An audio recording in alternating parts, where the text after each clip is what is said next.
What does this, let's call it the diminishment of post-World War II order, or I don't know, is this a return to mercantilism? What's this new global future looking like in your view? I mean, and maybe more precisely, what does it mean for US manufacturers and shippers? I think mercantilism is probably a bit strong, but we're definitely moving to trade in some parts of the economy being much more driven by governments. It's useful to remind people that a lot of international trade is not really being affected by this at all. And some of the biggest U.S. imports from China, for example, are furniture or toys.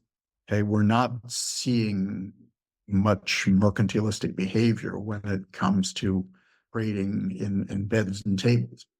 Okay, so it's in some segments of the economy and not others, and probably it's affecting a minority of international goods trade at this point in time. But I think it's a serious issue, and it does create more risks for shippers.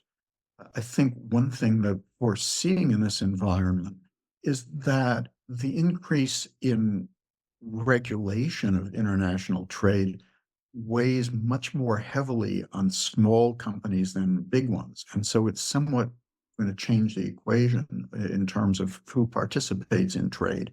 If you're a giant company, you've got a whole staff of compliance people. Okay, they can help you find the best way around the trade barriers. They can make sure that you're in compliance with this rule or that rule that has just been imposed, and they can keep your goods flowing. If you're a tiny manufacturer, you can't do any of this stuff. You don't have that kind of staff. You can't afford that sort of expertise. And so perhaps you've got a freight forwarder who can do it for you, but perhaps you're just going to be knocked out of international trade because it's just too difficult for you to manage. And that's the concern. Is international trade going to become the province of just giant corporations, and all the smaller market participants are going to be forced to the edges?